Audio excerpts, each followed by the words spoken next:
Hello বন্ধুরা, কেমন আছো সবাই? আজ থেকে বেশ কিছু বছর আগে অবধিও প্রতি বছর পৃথিবীতে বহু লক্ষ লক্ষ মানুষকেই হার্ট ডিজিজ বা হৃদরোগের কারণে মারা যেতে হতো। কারণ সেই সময় ডাক্তারদের কাছে এই হার্ট ডিজিজের কোনো রকম চিকিৎসা ছিল না। ডাক্তারদের ধারণা ছিল কোনো মানুষের হার্ট অপারেশন করলে সে এমনিতেই মারা যাবে। কিন্তু যে মানুষটা এই সমস্ত ভুল ধারণাগুলোকে ভেঙে পৃথিবীর প্রথম হার্ট সার্জারি করেছিলেন, তিনি ছিলেন একজন সামান্য ঝাড়ুদার, যিনি টাকার অভাবে খুব বেশি দূর পড়াশোনা করতে পারেননি। কিন্তু সেই ঝাড়ুদারটা নিজের হাতেই পুরো পৃথিবীর চিকিৎসা ব্যবস্থাটা বদলে দিয়েছিল। আর বর্তমান সময়ে সেই লোকটার জন্যই বহু লক্ষ লক্ষ মানুষের জীবন বাঁচানো সম্ভব হয়। আর আজ আমরা সেই মহান ঝাড়ুদারের জীবন কাহিনীটা দেখব। সম্পূর্ণ সত্যি কাহিনী থেকে তৈরি আমাদের আজকের সিনেমার নাম সামথিং দ্য লর্ড মেড। 2004 সালে মুক্তি পাওয়া এই সিনেমার IMDb রেটিং 8। তো গল্পটা শুরু হয় 1930 সালে আমেরিকার ন্যাশভিল নামের একটা শহর থেকে। সেখানেই আমরা ভিভিয়ান নামের 20 বছর বয়সী এই ছেলেটাকে দেখতে পাই। ভিভিয়ান একজন কালো চামড়ার আফ্রিকান আমেরিকান ছিল, যার স্বপ্ন ছিল একজন বড় ডাক্তার হওয়ার। আর নিজের সেই স্বপ্নটা পূরণ করার জন্য ও বিভিন্ন জায়গায় ছোটখাটো কাজ করে টাকা জমানোর চেষ্টা করত, যাতে সেই টাকা দিয়ে ও ডাক্তারি পড়ার জন্য কলেজে ভর্তি হতে পারে।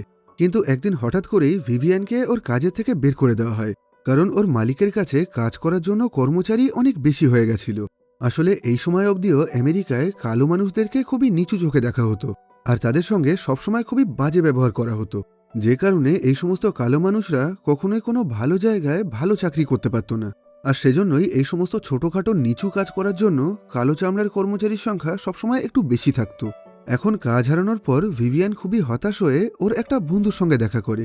এখানে ভিভিয়ানের সমস্ত সমস্যার কথা শোনার পর ওর বন্ধু ওকে একজন ডাক্তারের ল্যাবে কাজ করার জন্য পাঠিয়ে দেয়। এই ডাক্তারের নাম ছিল ডক্টর অ্যালফ্রেড ব্লালক। উনি নিজের ল্যাবের মধ্যে বেশ কিছু রাস্তার কুকুরদের ওপরে মেডিকেল রিসার্চ আর এক্সপেরিমেন্ট করতেন। এখানে ভিভিয়ানের কাজ ছিল এই ল্যাবটাকে ঝাড়পোছ করে সবসময় পরিষ্কার পরিচ্ছন্ন রাখা আর ওই এক্সপেরিমেন্টের কুকুরদেরকে সঠিক সময়ে খেতে দেওয়া। আগামী বেশ কিছু মাস ধরে এই ডাক্তারের ল্যাবে কাজ করতে করতে ভিভিয়ান মাঝে মাঝে নিজের কাজের ফাঁকে ওই ডাক্তারের ল্যাবে রাখা মেডিকেল বইগুলোকে পড়ত। একদিন ডক্টর ব্লালক যখন এই জিনিসটা দেখতে পান, তখন উনি ভিভিয়ানকে প্রশ্ন করেন, আচ্ছা, তুমি কি এই বইগুলো পড়ে কিছুই বুঝতে পারছো? ভিভিয়ান বলে, এই বইগুলো পড়তে আমার খুবই ভালো লাগছে, আর এখান থেকে আমি সবকিছুই বুঝতে পারছি। আসলে আমার ছোট থেকেই স্বপ্ন ছিল বড় হয়ে একজন ভালো ডাক্তার হয়ে ওঠার, আর সেজন্যই মেডিকেল কলেজে ভর্তি হওয়ার জন্য আমি অনেক বছর ধরে টাকা জমাচ্ছি। এই কথা শুনে প্রথমের দিকে ডক্টর খুবই অবাক হয়ে যান। তারপর উনি ভিভিয়ানকে বেশ কিছু ডাক্তারি প্রশ্ন করতে শুরু করেন, আর ভিভিয়ানও খুব ভালোভাবেই সেই সবগুলোর উত্তর দিয়ে দেয়। এরপর ডক্টর কাঁচির মতন দেখতে বেশ কিছু মেডিকেল ইনস্ট্রুমেন্টের সাহায্যে ভিভিয়ানকে ওই ল্যাবের বেশ কিছু টেস্ট টিউব তুলতে বলে। আসলে অপারেশন করার সময় ডাক্তাররা এই মেডিকেল ইনস্ট্রুমেন্টগুলো ব্যবহার করে থাকে। এখন দেখা যায় ভিভিয়ান প্রথমবার থেকে খুব ভালোভাবেই সেই মেডিকেল ইনস্ট্রুমেন্টগুলোকে ব্যবহার করতে পারছিল, যেটা দেখে ডক্টর ব্ল্যালকের খুবই ভালো লাগে। আর সেজন্যই উনি খুবই খুশি হয়ে ভিভিয়ানকে নিজের একটা সাদা রঙের ডাক্তারি কোট দিয়ে দেন। এরপর উনি ভিভিয়ানকে বলেন, এখন থেকে তুমি আমার ল্যাবে ঝাড়ুদারের কাজ করার সাথে সাথে একজন ল্যাব টেকনিশিয়ানের কাজও করবে, আর আমার সমস্ত রিসার্চ আর এক্সপেরিমেন্টের কাজে আমাকে সাহায্য করবে। এই কথাগুলো শুনে ভিভিয়ান খুবই খুশি হয়। আগামী বেশ কিছু বছর ধরে ডক্টর ব্ল্যালকের সঙ্গে কাজ করে ও অনেক নতুন নতুন জিনিস সম্পর্কে জানতে পারে। এমনকি একটা সময় তো ও কুকুরদের ওপরে অপারেশন করাও শিখে গেছিল। এখানে দেখা যায় ভিভিয়ানের অপারেশনের হাত খুবই ভালো ছিল, আর ও খুবই অল্প সময়ের মধ্যে অনেক নতুন নতুন জিনিস শিখে নিতে পারত। ওর এইরকম অদ্ভুত ট্যালেন্ট দেখে ডক্টর ব্লালক নিজেও মাঝে মাঝে খুবই অবাক হয়ে যেতেন। এইভাবে আস্তে আস্তে আরও বেশ কিছু বছর কেটে যায়। এখন ভিভিয়ানের জীবনে সবকিছু বেশ ভালোই চলছিল। ও নিজের পছন্দ মতন একটা জায়গায় কাজ করে মেডিকেলের অনেক জিনিস জানতে পারছিল, আর সেই একই সাথে ও ক্ল্যারা নামের একটা মেয়েকে বিয়েও করে নিয়েছিল। এখন ওর এই নতুন জীবনে সবকিছু বেশ ভালোভাবেই কাটছিল। কিন্তু এসব কিছুর মধ্যেই একদিন হঠাৎ করে ভিভিয়ান জানতে পারে ও ডাক্তারি পড়ার জন্য বিগত 7 বছর ধরে যে ব্যাংকে একটু একটু করে টাকা জমাচ্ছিল, এখন সেই ব্যাংকটা দেউলিয়া হয়ে যাওয়ার কারণে পুরোপুরি বন্ধ হয়ে গেছে। এর মানে বিগত 7 বছর ধরে ও কষ্ট করে যে টাকাগুলো জমিয়েছিল, এখন সে সবকিছুই হারিয়ে গেছে। এই খবরটা জানার পর ভিভিয়ান মানসিকভাবে প্রচণ্ড ভেঙে পড়ে, কারণ এই টাকাগুলো ছাড়া ও নিজের ডাক্তারি পড়ার স্বপ্নটাকে কোনোভাবেই পূরণ করতে পারবে না। এইভাবে আস্তে আস্তে আরও বেশ কিছু বছর কেটে গিয়ে চলে আসে 1943 সাল। এই সময় পুরো পৃথিবী জুড়েই দ্বিতীয় বিশ্বযুদ্ধ চলছিল, আর এই বছরে এসে আমেরিকাও এই বিশ্বযুদ্ধে অংশগ্রহণ করে, যে কারণে আমেরিকা থেকে বহু লক্ষ লক্ষ সৈনিক এই যুদ্ধে অংশগ্রহণ করেছিল। আর সেই সমস্ত সৈনিকদের চিকিৎসা করার জন্য বহু ডাক্তারকেও ওয়ার সাইট বা যুদ্ধক্ষেত্রে পাঠানো হয়েছিল। এই সময় ডক্টর ব্লালক ওই সমস্ত আহত সৈনিকদের চিকিৎসা করার জন্য শক ট্রিটমেন্ট নামের খুবই অভিনব একটা চিকিৎসা পদ্ধতি খুঁজে বের করেন। এই পদ্ধতির সাহায্যে যুদ্ধে প্রচুর পরিমাণে আহত হয়ে যাওয়া সৈনিকদের শরীর থেকে রক্ত বেরোনোর পরিমাণটা প্রচুর পরিমাণে কমানো সম্ভব হয়েছিল। পরবর্তীকালে এই পদ্ধতি ব্যবহার করে যুদ্ধক্ষেত্রে বহু হাজার হাজার সৈনিকের জীবন বাঁচানো সম্ভব হয়। এখন ডক্টর ব্লালকের এই মহান আবিষ্কারের জন্য ওনাকে আমেরিকার সবচেয়ে বড় medical research institute the Johns Hopkins হসপিটালে একজন চিফ সার্জনের চাকরি অফার করা হয়। আর সেই একই সাথে ওনার এই মহান কাজের জন্য একটা বড় পার্টির আয়োজন করা হয়, যেখানে বিভিন্ন হসপিটাল আর ইনস্টিটিউট থেকে অনেক বড় বড় ডাক্তাররা এসেছিলেন। দেখা যায় এই পার্টির মধ্যেই ভিভিয়ান একজন ওয়েটারের কাজ করছিল। আসলে অতিরিক্ত টাকা ইনকাম করার জন্য ও বিভিন্ন জায়গায় এরকম ছোটখাটো পার্ট টাইম কাজ করত। এখন ওই পার্টির মধ্যে ডক্টর ব্ল্যালকের সঙ্গে একজন চাইল্ড স্পেশালিস্ট বা শিশু বিশেষজ্ঞ ডাক্তারের পরিচয় হয়, যার নাম ছিল ডক্টর হেলেন তাওসিগ। এখন ডক্টর তাওসিগ বলেন, বর্তমান সময়ে বাচ্চা শিশুদের মধ্যে ব্লু বেবি সিনড্রোম নামের একটা নতুন ধরনের রোগ দেখা দিচ্ছে। এই রোগের কারণে বাচ্চাদের হার্ট বা হৃৎপিণ্ডের ভিতরে থাকা ফুসফুসের ধমনির মধ্যে কিছু একটা জমাট বেঁধে যাচ্ছে, যে কারণে ওই সমস্ত বাচ্চারা ঠিকঠাকভাবে নিঃশ্বাস নিতে পারছে না। আর শরীরে ঠিকঠাকভাবে অক্সিজেন না পৌঁছানোর কারণে ওই সমস্ত বাচ্চাদের চোখ মুখ আর পুরো শরীরই নীল হয়ে যাচ্ছে। আর সেজন্যই এই রোগটাকে ব্লু বেবি সিনড্রোম বলা হয়। এটা একটা জন্মগত রোগ। আর আজ অবধি যে কটা বাচ্চার এই রোগ হয়েছে তারা প্রত্যেকেই বেশ কিছু মাস বা বেশ কিছু বছরের মধ্যেই মারা গেছে, কারণ এখনো অবধি কোনো ডাক্তারের কাছেই এই রোগের কোনো রকম চিকিৎসা নেই। আসলে এই রোগটাকে ঠিক করতে গেলে বাচ্চাদের হার্ট সার্জারি করতে হবে, আর সার্জারি করার জন্য হার্টটাকে 3 মিনিট বা তার বেশি সময়ের জন্য বন্ধ রাখতে হবে। কিন্তু এতক্ষণ দম বন্ধ থাকলে যে কোনো মানুষই মারা যাবে। আর সেজন্যই আজ অবধি এই রোগের কোনো রকম চিকিৎসা করা সম্ভব হয়নি। এখন সবকিছু শোনার পর ডক্টর ব্লালক বলেন, আমার মনে হয় এই সমস্যার নিশ্চয়ই কোনো সমাধান আছে। সঠিকভাবে চেষ্টা করলে আমরা নিরাপদভাবে হার্ট অপারেশন করার নিশ্চয়ই কোনো একটা উপায় খুঁজে বের করতে পারবো। এই ঘটনার কিছুদিন পরেই ডক্টর ব্লালক হপকিন্স হসপিটালে নিজের নতুন চাকরি জয়েন করার জন্য চলে যান। দেখা যায় এখানেও নিজের সাথে কাজ করার জন্য উনি ভিভিয়ানকে নিয়ে এসেছেন। আসলে বিগত বেশ কিছু বছর ধরে উনি ভিভিয়ানের সাথে সমস্ত রকম কাজ আর মেডিকেল রিসার্চ করার পর এখন আর উনি কোনোভাবেই ভিভিয়ানকে ছাড়া একা একা কাজ করতে পারতেন না। আর তাছাড়া যেহেতু ভিভিয়ান অনেক বেশি ট্যালেন্টেড ছিল, তাই ওনার সমস্ত রকম রিসার্চের কাজেই ভিভিয়ান ওনাকে খুব ভালোভাবে সাহায্য করতে পারত। আর সেজন্যই এখন উনি নিজের সাথে সাথে ভিভিয়ানকেও এই জনস হপকিন্স হসপিটালে একজন ল্যাব টেকনিশিয়ানের পদে চাকরিতে নিযুক্ত করেন, যাতে এখানেও ডক্টর ব্লালকের সমস্ত কাজে ভিভিয়ান ওনাকে সাহায্য করতে পারে। কিন্তু চাকরির প্রথম দিনেই হসপিটালে ঢোকার সময় ভিভিয়ানকে গেটের মুখেই আটকে দেওয়া হয়। ওই হসপিটালের সিকিউরিটি গার্ড বলেন, কালো মানুষদের হসপিটালের সামনের গেট দিয়ে ঢোকার কোনো অনুমতি নেই, তাদেরকে হসপিটালের পিছনের ছোট গেট দিয়ে ভিতরে ঢুকতে হবে। যদিও ডক্টর ব্লালক ওই সিকিউরিটি গার্ডকে অনেক রকমভাবে বোঝানোর চেষ্টা করেন যে ভিভিয়ান ওনার সাথেই এখানে কাজ করতে এসেছে, তাই ওকে যেন সামনের গেট দিয়ে ঢুকতে দেওয়া হয়। কিন্তু ওই সিকিউরিটি গার্ড ওনার কোনো কথাই শুনতে চাইছিল না, যে কারণে শেষ অবধি ভিভিয়ানকে বাধ্য হয়ে হসপিটালের পিছনের দরজা দিয়েই ভিতরে ঢুকতে হয়। এখন হসপিটালের মধ্যে ভিভিয়ানকে সাদা রঙের কোট পরে ঘোরাঘুরি করতে দেখে বাকি সবাই খুবই অবাক হয়ে যায়, কারণ এই সাদা কোট শুধুমাত্র ডাক্তার আর ল্যাব টেকনিশিয়ানরাই পরতে পারে। আর ভিভিয়ানের মতন কালো চামড়ার মানুষদেরকে এই হসপিটালে শুধুমাত্র সাফ সাফাই করা, রান্না বান্না করা আর বিভিন্ন রকম ছোটখাটো কাজ করার জন্য রাখা হতো। কোনো কালো চামড়ার মানুষই কোনো ভালো আর উঁচু পোস্টে চাকরি করতে পারত না। আর সেজন্যই প্রথম প্রথম ভিভিয়ানকে দেখে সবাই খুবই অবাক হয়ে যেত।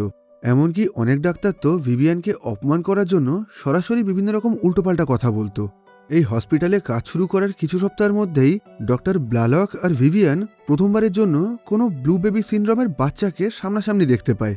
এখন এই বাচ্চাটাকে ভালো করে দেখার পর আর ওর রোগ সম্পর্কে সবকিছু ভালোভাবে বোঝার পর ডক্টর ব্লালক আর ভিভিয়ান মিলে ঠিক করে নেয় সবার আগে ওরা এই রোগটা কোনো একটা কুকুরের শরীরে ঢোকাবে।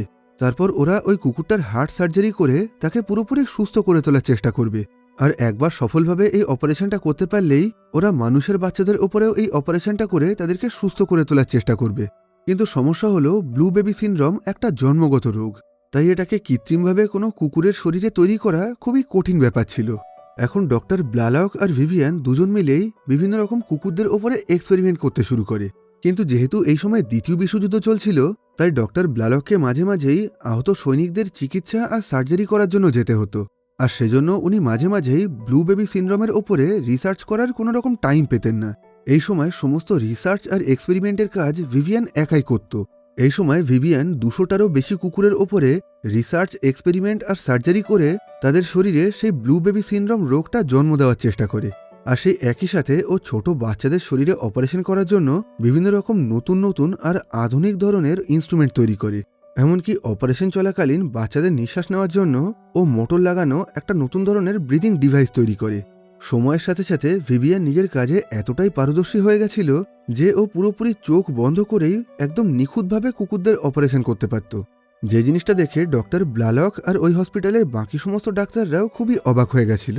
এরপর একদিন হসপিটালের ক্যান্টিনে খাওয়া দাওয়া করার সময় ভিভিয়ান জানতে পারে ওকে আর এই হসপিটালের একজন ঝাড়ুদারকে একই টাকা মাইনে দেওয়া হয়। যেটা শোনার পর প্রথমের দিকে ভিভিয়ান খুবই অবাক হয়ে যায়। তারপর একটু ভালোভাবে খোঁজখবর করার পর ও জানতে পারে ওকে এই হসপিটালে একজন থার্ড ক্লাস কর্মচারী হিসাবে কাজে রাখা হয়েছে, আর সেই হিসাবেই ওকে মাইনে দেওয়া হয়। থার্ড ক্লাস কর্মচারী মানে হলো ঝাড়ুদার, সাফাই কর্মী, রাঁধুনি, সিকিউরিটি গার্ড এরা। কিন্তু ভিভিয়ান একজন ফার্স্ট ক্লাস বা এ ক্লাসের কর্মচারী ছিল। ও একজন ল্যাব টেকনিশিয়ান ছিল, কিন্তু তা সত্ত্বেও ওর গায়ের রং কালো হওয়ার জন্য ওকে একজন থার্ড ক্লাস কর্মচারীর মতনই মাইনে দেওয়া হতো। এই খবরটা জানার পর ভিভিয়ান প্রচণ্ড রেগে যায়। এখন ও খুবই রেগে গিয়ে ডক্টর ব্লালককে বলে, যে জায়গায় আমার কোনো সম্মান নেই সেখানে আমি আর কোনো রকম কাজ করতে চাই না। আমি ল্যাব টেকনিশিয়ান হওয়া সত্ত্বেও শুধুমাত্র আমার গায়ের রঙের জন্য আমাকে কম টাকা মাইনে দেওয়া হয়, আর আমাকে একজন ঝাড়ুদারের মতন ট্রিট করা হয়। এই কথা বলেই ও নিজের চাকরি ছেড়ে ওখান থেকে চলে যেতে শুরু করে। যদিও ডক্টর ব্লালক ওকে অনেক রকমভাবে বুঝিয়ে আটকানোর অনেক চেষ্টা করেন, কিন্তু ভিভিয়ান ওনার কোনো কথা না শুনেই ওখান থেকে চলে যায়। এই ঘটনার পর ডক্টর ব্লালক লক্ষ্য করেন এতদিন ধরে ভিভিয়ান যে কুকুরটার উপরে রিসার্চ করছিল এখন ও সফলভাবে সেই কুকুরটার শরীরে ব্লু বেবি সিনড্রোম রোগটা তৈরি করতে পেরেছে। এটা দেখার পর ডক্টর ব্লালক প্রচণ্ড আনন্দ পান, কারণ এই কাজটা করা একরকমভাবে অসম্ভব ছিল। কিন্তু ভিভিয়ান তার ক্ষমতা আর বুদ্ধির সাহায্যে সেই অসম্ভব কাজটাকেও করে দেখিয়েছে। এখন একবার যদি ডক্টর এই কুকুরটার হার্ট সার্জারি করে তাকে পুরোপুরি সুস্থ করে তুলতে পারে, তাহলে তারপর ওরা সেই সমস্ত বাচ্চাদেরকেও পুরোপুরি সুস্থ করে তুলতে পারবে যারা এই রোগে ভুগছে। কিন্তু সমস্যা হলো ডক্টর ব্লালক আর ভিভিয়ান বিগত 12 বছর ধরে একসাথে কাজ করছিলেন, আর ডক্টরের থেকেও ভিভিয়ান এই ব্লু বেবি সিনড্রোমের রোগটা নিয়ে বেশি রিসার্চ করেছিল। তাই এখন ভিভিয়ানকে ছাড়া ডক্টর ব্লালকের পক্ষে একা একা এই রোগের চিকিৎসা করা কোনোভাবেই সম্ভব না। সেজন্য এখন উনি আবারও ভিভিয়ানকে এই হসপিটালের কাজে ফিরিয়ে আনার জন্য চেষ্টা করতে শুরু করেন। আর সেজন্যই ডক্টর ব্লালক ওই হসপিটালের হেড অথরিটির সঙ্গে কথা বলে ভিভিয়ানের স্যালারি বাড়ানোর কথা বলেন। আর সেই একই সাথে উনি ভিভিয়ানকে একজন থার্ড গ্রেড কর্মচারী থেকে একজন ফার্স্ট ক্লাস কর্মচারী মানে একজন ল্যাব টেকনিশিয়ানের পোস্টে প্রমোশন দিতে বলেন। যদিও প্রথমের দিকে ওই হসপিটালের হেড অথরিটি এই কাজটা করার জন্য কোনোভাবেই রাজি হচ্ছিলেন না। তখন ডক্টর ব্লালক বলেন, ভিভিয়ানকে ছাড়া আমার একার পক্ষে এই কাজটা করা কোনোভাবেই সম্ভব না। আপনারা যদি চান আপনাদের হসপিটালে কোনো একটা মেডিকেল হিস্ট্রি তৈরি হোক আর পুরো পৃথিবীর সামনে একটা নতুন রোগের চিকিৎসা খুঁজে বের করা হোক, তাহলে আপনাকে যেভাবেই হোক ভিভিয়ানকে আবার এই হসপিটালের কাজে ফিরিয়ে আনতে হবে। এখন ডক্টর ব্লালকের এই কথাগুলো শোনার পর ওই হসপিটালের হেড অথরিটি ভিভিয়ানকে প্রমোশন দিয়ে ওর স্যালারি বাড়ানোর জন্য রাজি হয়ে যান, যার ফলে এই ঘটনার কিছুদিনের মধ্যেই ভিভিয়ান আবারও হসপিটালে নিজের কাজে ফিরে আসে। আর সেখানে ও আরও একবার ডক্টর ব্লালকের সঙ্গে নতুনভাবে ওই রোগটা নিয়ে রিসার্চ করতে শুরু করে। এরপর আগামী বেশ কিছু মাস ধরে এরা দুজন মিলে রিসার্চ করে ব্লু বেবি সিনড্রোমের চিকিৎসার জন্য পৃথিবীর প্রথম হার্ট সার্জারি করার একটা অভিনব পদ্ধতি খুঁজে বের করে, যেটার নাম ছিল বাইপাস সার্জারি। এরপর আগামী বেশ কিছু মাস ধরে এরা দুজন মিলে বেশ অনেকগুলো কুকুরের ওপরে এই বাইপাস সার্জারি অ্যাপ্লাই করে, আর তাদের প্রত্যেকটা অপারেশনেই তারা পুরোপুরিভাবে সফল হয়। এখানে দেখা যায় ডক্টর ব্লালকের থেকেও ভিভিয়ান খুবই ভালো আর নিখুঁতভাবে অপারেশন করতে পারত। এখন বেশ অনেকগুলো কুকুরের ওপরে সফলভাবে অপারেশন করার পর ডক্টর ব্লালক ব্লু বেবি সিনড্রোমে আক্রান্ত একটা অসুস্থ বাচ্চার বাবা মায়ের সঙ্গে কথা বলে। ডক্টর বলেন, আমরা এই রোগের চিকিৎসা করতে পারবো, আর তার জন্য আপনার বাচ্চার হার্টে বাইপাস সার্জারি করতে হবে। কিন্তু যেহেতু আজ অবধি পৃথিবীতে কোনো মানুষের হার্টেই কোনো রকম অপারেশন করা হয়নি, তাই আপনারা মনে করতে পারেন একরকমভাবে আপনার বাচ্চার ওপরে একটা এক্সপেরিমেন্টই করা হবে। কিন্তু আমি আপনাদেরকে এইটুকু বলতে পারি, এই অপারেশনে আমাদের সফল হওয়ার চান্স অনেকটাই বেশি। এখন সবকিছু শোনার পরেও ওই বাচ্চার বাবা মা বেশ অনেকক্ষণ ধরে চিন্তাভাবনা করে শেষ অবধি এই অপারেশনের জন্য রাজি হয়ে যায়, কারণ এই অপারেশনটা না করলে ওদের বাচ্চা এমনিতেই কিছু মাসের মধ্যে মারা যাবে। এই ঘটনার কিছু মাস পরেই ডক্টর ব্লালক আর ভিভিয়ানের কাছে খুবই বাজে একটা খবর আসে। ওরা যে কুকুরগুলোর ওপরে বাইপাস সার্জারি করেছিল বেশ কিছু মাস পরে সেই কুকুরগুলো আস্তে আস্তে মারা যেতে শুরু করেছে। এখন একটু পরীক্ষা করার পর ওরা জানতে পারে সার্জারি করার সময় ওই কুকুরগুলোর হার্টে এরা যখন সেলাই করেছিল এখন সেই সেলাইগুলো খুলে গিয়ে সেখান থেকে প্রচুর পরিমাণ রক্ত বেরিয়ে এই কুকুরগুলো মারা গেছে, যেটা দেখে প্রথমের দিকে ডক্টর ব্লালক আর ভিভিয়ান দুজনেই প্রচণ্ড হতাশ হয়ে গেছিল। কিন্তু কিছুক্ষণ পর এরা লক্ষ্য করে যখন এই কুকুরটার ওপরে অপারেশন করা হয়েছিল তখন সে খুবই ছোট ছিল আর তার ওজন ছিল 10 পাউন্ড। কিন্তু এখন এই কুকুরটা অনেকটা বড় হয়ে গেছে আর এখন এর ওজন বেড়ে গিয়ে হয়ে গেছে 20 পাউন্ড। এর মানে হলো ওই কুকুরটার হার্ট সার্জারি করার সময় এরা যে সেলাইটা করেছিল তখন ওই কুকুরটার শরীর অনেক ছোট ছিল, কিন্তু সময়ের সাথে সাথে যখন এই কুকুরটা বড় হয়েছে তখন তার শরীরের সেলাইটা আর কোনোভাবেই বড় হয়নি, আর সেজন্যই এই কুকুরটার মাসেল বড় হওয়ার সাথে সাথে ওই জায়গায় সেলাই কেটে গিয়ে ও মারা গেছে। এরপর আগামী বেশ কিছু মাস ধরে রিসার্চ করে ভিভিয়ান আর ডক্টর মিলে বাচ্চাদের শরীরে অপারেশনে সেলাই করার জন্য একটা নতুন আর আধুনিক পদ্ধতি খুঁজে বের করে। এই সেলাইটা বাচ্চাদের শরীরের সাথে সাথেই আপনা আপনি বড় হয়ে চারিদিকে ছড়িয়ে গিয়ে অ্যাডজাস্ট হয়ে যাবে। এরপর ওরা আরও অনেকগুলো কুকুরের শরীরে অপারেশন করে সেখানে এই নতুন পদ্ধতির সেলাইটা পরীক্ষা করে দেখে, আর সেটাতেও ওরা পুরোপুরিভাবে সফল হয়। এখন এরা ওই বাচ্চাটার অপারেশনের জন্য পুরোপুরি তৈরি ছিল। এই ঘটনার কিছুদিন পরেই অপারেশনের ফাইনাল দিন চলে আসে, যখন ওই বাচ্চাটার হার্টে পৃথিবীর প্রথম বাইপাস সার্জারি করা হবে। যেহেতু এটা পৃথিবীর প্রথম হার্ট সার্জারি ছিল তাই এখন সমস্ত ডাক্তাররাই ওই অপারেশনটাকে সামনাসামনি দেখতে চাইছিল, আর সেজন্যই ওই অপারেশনটাকে এখন ওই হসপিটালের একটা বড় কনফারেন্স রুমের মধ্যে করা হয়, যেখানে আগে থেকেই সমস্ত ডাক্তাররা ওই অপারেশনটা দেখার জন্য উপস্থিত ছিলেন। এখন ডক্টর ব্লালক আর ওনার পুরো টিম এই অপারেশনের জন্য তৈরি হয়ে যায়, কিন্তু দুর্ভাগ্যবশত এই টিমের মধ্যে ভিভিয়ান ছিল না। আসলে যেহেতু ভিভিয়ানের কাছে মেডিকেলের কোনো রকম ডিগ্রি ছিল না তাই ওকে এই অপারেশনটা করার কোনো রকম অনুমতি দেওয়া হয় না। এরপর কিছুক্ষণের মধ্যেই সেই অপারেশনটা শুরু হয়ে যায়। আজকের এই পুরো অপারেশনটাকে ডক্টর ব্লালক একাই লিড করছিলেন, কিন্তু অপারেশন শুরু করার আগে উনি প্রচণ্ড ঘাবড়ে গিয়ে ওই অপারেশন রুম থেকে বাইরে বেরিয়ে আসেন। আসলে যেহেতু বিগত বহু বছর ধরে উনি ভিভিয়ানের সাথেই কাজ করেছেন আর ভিভিয়ানের সাথেই প্রথম থেকে এই রোগের রিসার্চ করেছেন, তাই এখন ভিভিয়ানকে ছাড়া উনি একা একা এই অপারেশনটা করতে খুবই ভয় পাচ্ছিলেন, আর সেজন্যই এখন উনি ভিভিয়ানকেও পুরোপুরিভাবে রেডি হয়ে নিজের সাথে অপারেশন থিয়েটারে নিয়ে যান। যদিও ভিভিয়ানকে এখানে দেখে বাকি সমস্ত ডাক্তাররা খুবই আপত্তি জানাতে শুরু করে, তখন ডক্টর ব্লালক বলেন ভিভিয়ান কোনো অপারেশন করবে না, ও শুধু আমার পাশে থেকে আমাকে গাইড করবে আর আমাকে আমার কাজটা করতে সাহায্য করবে। এরপর ডক্টর ব্লালক খুবই নিশ্চিন্তে ওই বাচ্চাটার হার্ট সার্জারি করতে শুরু করেন, আর ভিভিয়ান ওনার পিছনে দাঁড়িয়ে স্টেপ বাই স্টেপ প্রতিটা জিনিস ভালোভাবে গাইড করতে থাকে, আর ওনার সমস্ত ভুলগুলো শুধরে দিয়ে ওনাকে ভালোভাবে এই কাজটা করতে সাহায্য করে। এইভাবে বেশ কিছুক্ষণ ধরে চেষ্টা করে ডক্টর ব্লালক সফলভাবে ওই বাচ্চাটার শরীরে অপারেশনটা সম্পূর্ণ করে ফেলেন। কিন্তু অপারেশন শেষ হওয়ার পরেও ওই বাচ্চাটার শরীরে অক্সিজেনের পরিমাণ অনেকটা কমে গেছিল, আর সেই একই সাথে ওর ব্লাড প্রেশারও অনেকটা নিচে নেমে গেছিল, যেটা দেখে ওখানে থাকা প্রত্যেকেই খুবই দুশ্চিন্তায় পড়ে গেছিল। কিন্তু আগামী কিছুক্ষণের মধ্যেই ওই বাচ্চাটার পুরো শরীরের রং নীল রং থেকে পরিবর্তন হয়ে পুরোপুরি সুস্থ স্বাভাবিক হয়ে যায়, আর এখন আস্তে আস্তে ওই বাচ্চাটার শরীরে অক্সিজেনের পরিমাণও নর্মাল হতে শুরু করে দেয়, যার মানে হলো এই অপারেশনটা সফল হয়েছে আর ওই বাচ্চাটা এখন পুরোপুরি সুস্থ হয়ে উঠেছে। যেটা দেখে সমস্ত ডাক্তার খুবই খুশি হয়ে জোরে জোরে হাততালি দিয়ে এই বিশেষ মুহূর্তটাকে সেলিব্রেট করতে শুরু করে দেয়। এত বছর ধরে পুরো পৃথিবীর সমস্ত ডাক্তাররা যে কাজটাকে অসম্ভব মনে করে আসছিল, এখন ভিভিয়ান আর ডক্টর ব্লালক মিলে সেই অসম্ভব কাজটাকে সম্ভব করে দেখিয়েছিল। এই সফল অপারেশনের পর খুব তাড়াতাড়ি পুরো পৃথিবীতেই এই খবরটা ছড়িয়ে পড়ে, আর এই খবরটা জানার পর পুরো দেশের বিভিন্ন জায়গায় যে সমস্ত বাচ্চারা ব্লু বেবি সিনড্রোম রোগে আক্রান্ত হয়েছিল তাদের প্রত্যেকের বাবা মা এখন তাদেরকে জনস হপকিন্স হসপিটালে ডক্টর ব্লালকের কাছে চিকিৎসা করানোর জন্য নিয়ে আসতে শুরু করে, যার ফলে পুরো হসপিটালে বাচ্চাদের বিশাল লম্বা লাইন পড়ে গেছিল। এরপর থেকে ডক্টর ব্লালক প্রত্যেক দিন বেশ অনেকগুলো করে বাচ্চার সার্জারি করে তাদেরকে সুস্থ করে তুলতে শুরু করেন। এই ঘটনার পর পৃথিবীর বিভিন্ন দেশ থেকে বড় বড় ডাক্তাররা ডক্টর ব্লালকের সঙ্গে দেখা করার জন্য আসতে শুরু করেন। এরপর ডক্টর আর ওনার পুরো টিম, মানে যারা প্রত্যেকে সেদিন ডাক্তারের সাথে ওই অপারেশন থিয়েটারে ছিল, তাদের প্রত্যেককেই এখন বড় বড় জায়গা থেকে সম্মান জানানো হয়। এমনকি বড় বড় নিউজ পেপার আর ম্যাগাজিনেও ওদের সবার ছবি ছাপানো হয়। কিন্তু এসব কিছুর মধ্যে কোনো জায়গাতেই ভিভিয়ানের কোনো রকম ছবি ছাপানো হয় না, এমনকি ওর এই মহান কাজের জন্য কোনো জায়গাতেই ওকে কোনো রকম সম্মান জানানো হয় না, বা কেউই ওকে এই বিষয়ে কোনো রকম অভিনন্দনও জানায় না।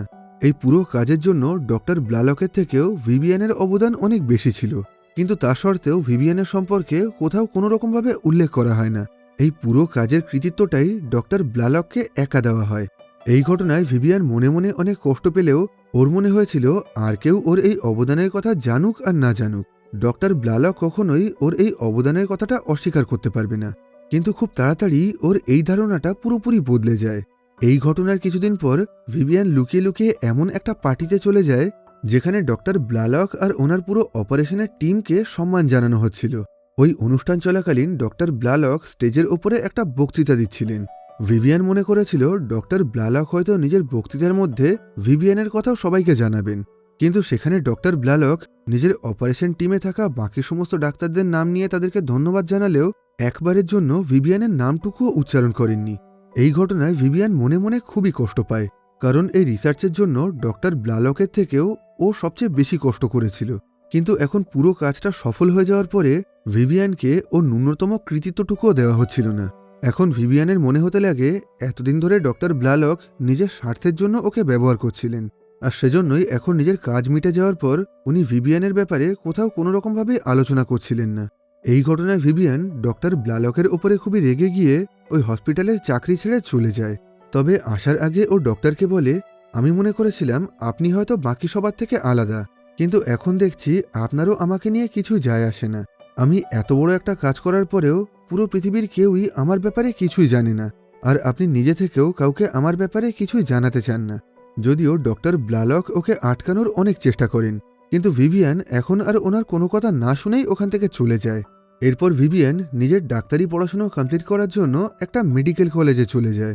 সেখানে ভিভিয়ান ওই কলেজ অ্যাডমিনিস্ট্রেটিভকে বলে, বিগত বহু বছর ধরে আমি মেডিকেলের সমস্ত বিষয় খুব ভালোভাবে পড়েছি, আর আমি বহু বছর ধরে অনেক কিছু নিয়ে রিসার্চও করেছি। তাই এখন আমি শুধুমাত্র ডাক্তারির ফাইনাল ইয়ারের এক্সামটা দিতে চাই, যাতে ওই এক্সামটা পাশ করার পর ওই মেডিকেল ডিগ্রি নিয়ে আমি আইনতভাবে একজন ডাক্তার হয়ে উঠতে পারি। কিন্তু কলেজ কর্তৃপক্ষ থেকে জানানো হয় এটা কোনোভাবেই সম্ভব না।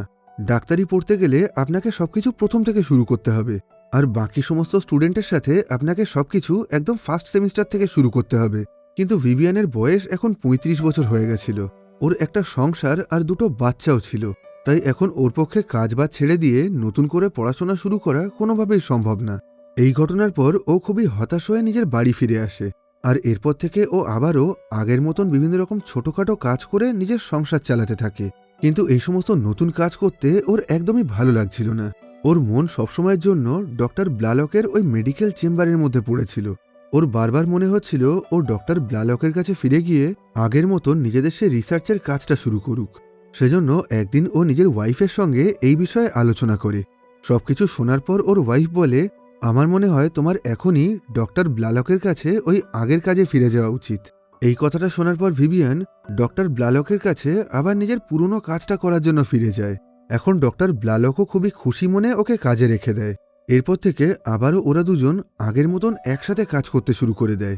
এইভাবে আগামী বেশ কিছু বছর ধরে ভিভিয়ান আর ডক্টর ব্লালক ওই জনস হপকিন্স হসপিটালেই কাজ করতে থাকে। এখানে সময়ের সাথে সাথে ভিভিয়ানকে বেশ অনেকবার ওর কাজের জন্য প্রমোশন দেওয়া হয়।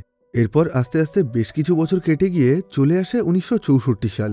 দেখা যায় এখন ডক্টর ব্লালক আর ভিভিয়ান দুজনেরই অনেক বয়স হয়ে গেছে। এখন ভিভিয়ানকে প্রমোশন দিয়ে ওই হসপিটালের সমস্ত ল্যাবের ডিরেক্টর বানিয়ে দেওয়া হয়। এখন ওর কাজ ছিল সমস্ত ডাক্তারদেরকে বিভিন্ন রকম অপারেশনের জন্য ট্রেনিং দেওয়া। এখন ভিভিয়ানও নিজের জীবনে বেশ ভালো একটা জায়গায় পৌঁছে গেছিল। এরপর এমন একটা সময় চলে আসে যখন ডক্টর ব্লালক এই হসপিটালের কাজ থেকে রিটায়ার করে যান। কিন্তু উনি কাজ ছেড়ে যাওয়ার আগে ওনাকে সম্মান জানানোর জন্য ওনার একটা ফটো ওই হসপিটালের হল অফ ফেমে লাগানো হয়।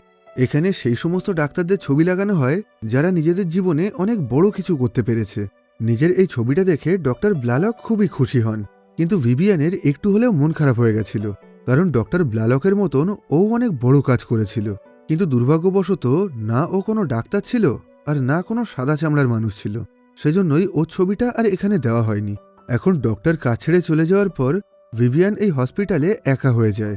এই ঘটনার বেশ কিছু মাস পর ডক্টর ব্লালক মারা যান, যে ঘটনায় ভিভিয়ান মানসিকভাবে খুবই ভেঙে পড়েছিল। এরপর আস্তে আস্তে আরও বেশ কিছু বছর কেটে যায়। এখন ভিভিয়ানেরও অনেক বয়স হয়ে গেছে, সেজন্য এখন ওরও এই হসপিটাল থেকে রিটায়ার করার সময় হয়ে এসেছিল। তবে রিটায়ার করার আগে এই হসপিটালের তরফ থেকে একটা বড় অনুষ্ঠানের আয়োজন করে ভিভিয়ানকে সবার সামনে ওর কাজের জন্য ভালোভাবে সম্মান জানানো হয়। আর সেই একই সাথে এখন ভিভিয়ানের একটা ছবিও ডক্টর ব্লালকের ছবির সাথে ওই হল অফ ফেমে লাগানো হয়। এর মানে জীবনের শেষ বয়সে এসে ভিভিয়ানকে ওর কাজের জন্য যোগ্য সম্মান জানানো হয়েছিল। এই ঘটনায় ভিভিয়ান প্রচণ্ড আনন্দে কেঁদে ফেলে। এখন অবশেষে ও নিজের যোগ্য সম্মান নিয়ে ওই হসপিটালের কাছ থেকে রিটায়ার করে। এরপর 1985 সালে ভিভিয়ানও মারা যায়। আর এখানেই এই সিনেমার গল্পটা শেষ হয়। ভিভিয়ান খুবই ট্যালেন্টেড একজন স্টুডেন্ট ছিল। ওর কাছে যদি ডাক্তারি ডিগ্রি থাকতো তাহলে হয়তো ও নিজের জীবনে আরও অনেক বড় বড় মহান কাজ করে ফেলতে পারত।